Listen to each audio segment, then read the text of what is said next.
Bonjour et bienvenue sur la cuisine de Philippe. Aujourd'hui, je vous présente une recette de charlotte aux pêches.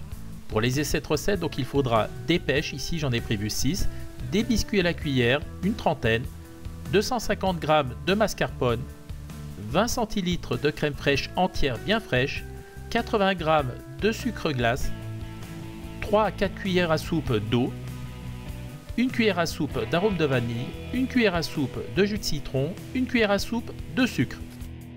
Première étape, on va réaliser le coulis. Donc on va utiliser deux pêches. Donc on prend chaque pêche, on la fend en deux comme ceci. Ensuite, on va retirer les oreillons. Si le noyau se retire, on l'enlève de suite, sinon on l'enlèvera plus tard. Donc, et après, on s'arme de patience et on pèle les pêches. On aurait pu monter les pêches, c'est-à-dire les tremper dans l'eau bouillante comme les tomates pour enlever la peau, mais j'ai pas jugé utile de faire cette solution. Ça se retire quand même assez bien.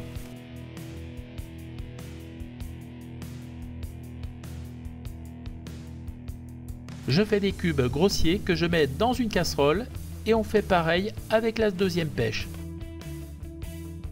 Mes deux pêches sont coupées, donc maintenant on va pouvoir réaliser le coulis. Donc je mets la cuillère à soupe de sucre, je vais également rajouter les 4 cuillères à soupe d'eau et on va faire chauffer ça de façon à faire une sorte de compote.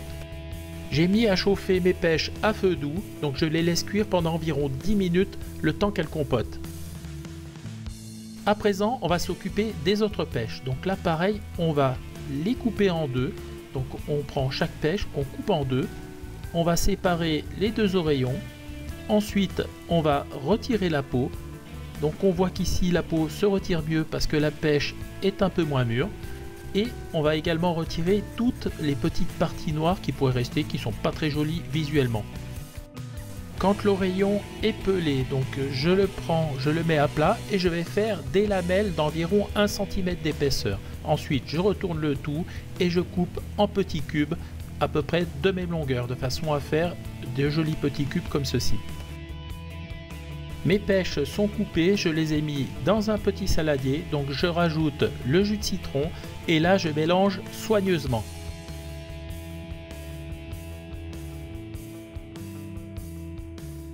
Quand c'est bien mélangé, je réserve le tout au frigo. On revient au coulis, donc les pêches ont fondu. Donc maintenant, je vais les transvaser dans un récipient un peu haut de façon à pouvoir les mixer. Pour faire le coulis, j'utilise un mixeur plongeant. On fait l'opération quand les pêches sont encore chaudes et on mixe soigneusement de façon à avoir une préparation très lisse, voire liquide. Ensuite, il va falloir faire refroidir le tout. Donc vous voyez ici, ça fume encore. Donc je vais mettre ça dans le congélateur avec quelques glaçons à l'intérieur. Il faut que ce soit très froid. On va réaliser une chantilly. Donc j'ai mis la crème bien froide dans la cuve du batteur. Le batteur était au froid, la cuve également. Donc j'y rajoute la moitié du sucre glace plus l'arôme vanille. Et là, on va fermer l'appareil et on va commencer à battre à vitesse modérée. Donc on voit, là ça va se mélanger et on poursuit jusqu'à ce que la crème monte en chantilly. Au bout de seulement quelques minutes, on voit que la crème commence à prendre, donc on continue à la fouetter en augmentant la vitesse. Lorsque la chantilly est bien montée, on arrête l'appareil, donc on voit elle fait le bec. Donc maintenant, on va y rajouter le mascarpone. Donc on évite de mettre le jus s'il y en a dans la boîte, sinon on le met toujours bien froid. Je rajoute le sucre glace qui restait, donc à peu près la moitié des 80 g. Je referme le robot et je vais mettre à petite vitesse pour éviter d'en mettre de partout et je mélange en augmentant progressivement la vitesse. La crème est bien ferme, j'arrête le robot. Le fait de mettre le mascarpone a permis d'avoir une crème bien épaisse et qui se tient, donc on n'a pas besoin de la coller avec de la gélatine. Regardez, elle est parfaite.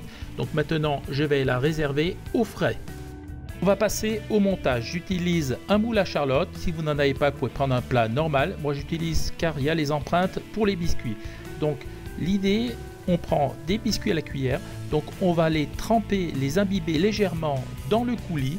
Donc on utilise la face où il n'y a pas le sucre glace qui va se trouver à l'intérieur du gâteau. Et je les dispose, donc un biscuit dans chaque encoche, comme ceci. Voilà, je renouvelle l'opération avec un deuxième biscuit. Donc je le trempe pas trop parce qu'il faut qu'il garde un peu de croquant et qu'il se tienne. Je le mets à côté et je poursuis comme ça sur tout le pourtour. Lorsque le tour est terminé, on s'occupe du fond. Donc on dispose des biscuits également sur le fond. Donc on les trempe dans le coulis, on les met bien dans le bon sens et on n'hésite pas à les recouper de façon à obtenir un fond le plus régulier possible et surtout le plus étanche. Donc on les coupe à la bonne dimension, on les trempe et on les dépose au fond.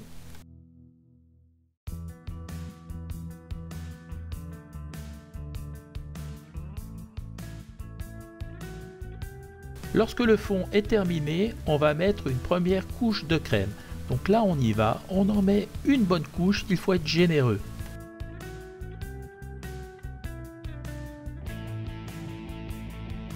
A l'aide d'une maryse, j'égalise et je tasse légèrement ma crème.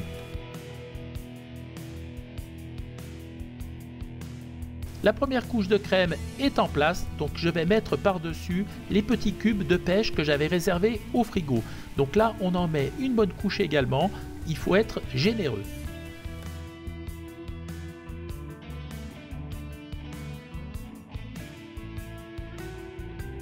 A l'aide de la cuillère, j'égalise la couche de pêche de façon à ce qu'elle soit le plus régulière possible. Par-dessus les fruits, je rajoute une couche de gâteau. Pareil, ce sont des gâteaux que je trempe et que je répartis sur le dessus. On n'hésite pas à mettre les petits morceaux qu'il reste, ce n'est pas grave, ça se trouve au centre du gâteau. Par-dessus les biscuits, je mets la crème restante.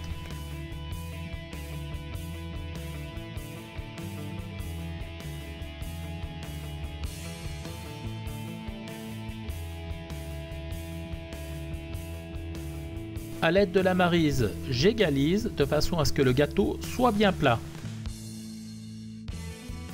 Il me reste pas mal de pêche, c'est pas grave, on les mangera avec la charlotte. Donc maintenant, je vais remettre une dernière couche de biscuits par-dessus le gâteau, donc je les répartis de façon harmonieuse. Je vais réserver les cubes de pêche au frigo. La charlotte, elle aussi, va partir au frigo pendant minimum 6 heures. L'idéal, c'est de la préparer la veille et de la manger le lendemain. Avant de mettre la charlotte au frigo, je la couvre d'un film alimentaire. La charlotte est restée 16 heures précisément au frigo, donc je retire le film alimentaire. On va pouvoir passer à la dégustation. J'ai démoulé la charlotte sur une assiette de présentation. Regardez comme elle est belle, elle se tient super bien, elle est toute luisante. Donc on va la découper pour regarder comment est l'intérieur. Donc je vais faire une part dans ce coin. À la découpe, on sent que la charlotte est moelleuse tout en restant quand même ferme, donc elle se tient bien, c'est super. Donc petit roulement de tambour, on va voir l'aspect visuel. Donc je vais lever la part, elle s'écroule pas, c'est génial. Bon super, on voit les strates, donc c'est un peu clair parce que les pêches sont blanches, mais c'est pas grave. Donc on voit le gâteau, la crème, les fruits au milieu avec le biscuit, c'est vraiment super. Voilà, j'étais super content de vous présenter cette recette, j'espère qu'elle vous a plu. Si elle vous a plu, un petit pouce bleu, abonnez-vous à la chaîne, ça me fera plaisir. Sinon, moi je vous dis à très vite pour de nouvelles aventures culinaires sur la cuisine de Philippe. Ciao ciao!